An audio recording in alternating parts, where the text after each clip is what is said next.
welcome to Tea with the OT. I'm your host, Rebecca Maddie. I am an occupational therapist, and as many of you already know, I am a bit of a novice when it comes to tea-related reviews, but here we are. So each episode, I talk over something that is occupational therapy related while I sip and enjoy a new tea to me. Today, unfortunately, or fortunately, I am actually not sipping on or steeping a tea that I had in my cabinet. I stopped at Starbucks on my way here in order to get a London Fog tea latte with almond milk because I did not have time to go shopping for a new tea today and research a tea that I wanted to try. So here we are. I had somebody else make it for me. It's already steeped, but we're still going to chit chat about something OT related. So let's dive in. I'll still give my review of the tea at the end for anybody who's interested. Today I wanted to talk about something really important and something that I work on with all of my families in our occupational therapy sessions. And that is reflecting on our emotions, or reflecting and talking about our emotions, and then normalizing all kinds of feelings and emotions as a family. And one of the best ways to help kids feel comfortable expressing emotions is to practice reflecting in small everyday moments instead of waiting until those big challenging emotions arise. So we can build reflection in those into daily life in order to normalize and build up that self-reflection skill.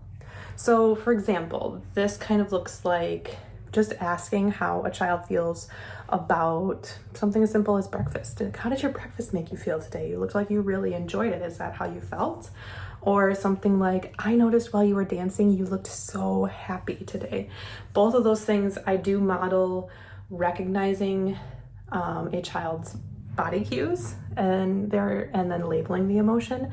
However, if you have a child that is a little bit older and familiar with those emotions words, then you can just say, how did you feel when this happened? Or how did you feel when that happened? These simple moments lower the pressure to talk about those emotions when things feel overwhelming. So they help kids, and honestly adults too, get used to checking in with themselves in a way that feels safe and natural. So another tip that I recommend for parents is to offer kids multiple ways to share how they feel. Not everyone finds it easy to talk about our feelings, and even emotions can be hard to put into words at times.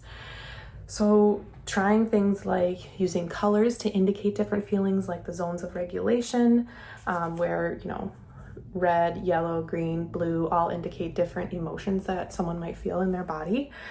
Drawing out how you're feeling, or writing, or typing even, and even texting you as a parent, having just a phone that's not connected to data or anything like that, where they can text you during certain times of the day so that they can just have a different form of communication and allow that communication to be a little more accessible.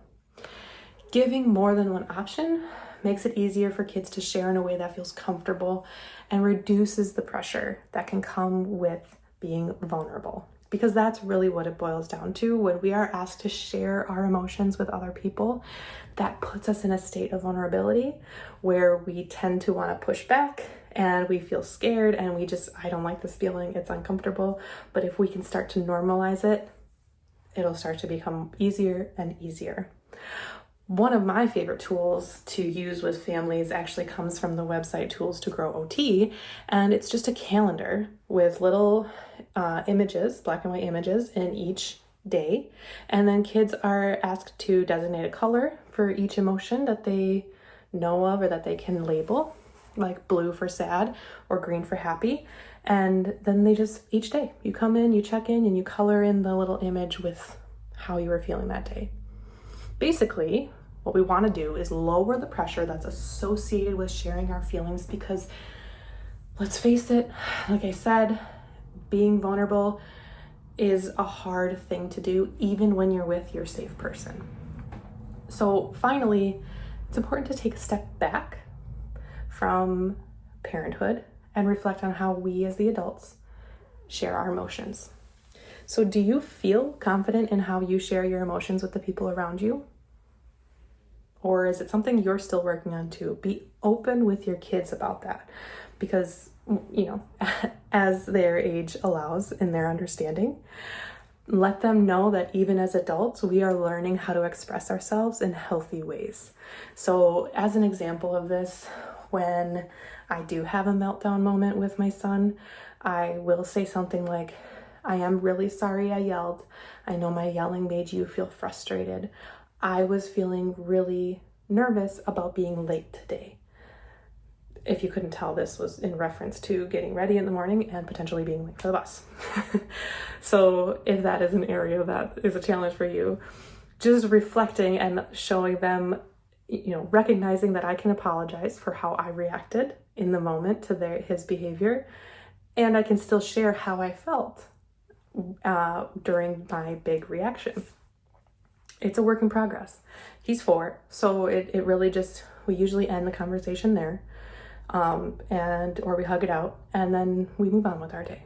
It's not worth harping on, you know, like that's kind of the difference between checking in and getting kind of into that verbal sparring of like, well, I felt this way and you made me feel this way, and just kind of making sure that when you are coming to a conversation about feelings or emotions, that you don't then go into defensive mode, especially when you're talking with your little ones about it. So making sure that you are feeling regulated when you do open up the door to talk about your own feelings, because like I said, being vulnerable is scary sometimes, and we want to make sure that we are modeling a healthy conversation with our little ones, even if it is something that we are working on.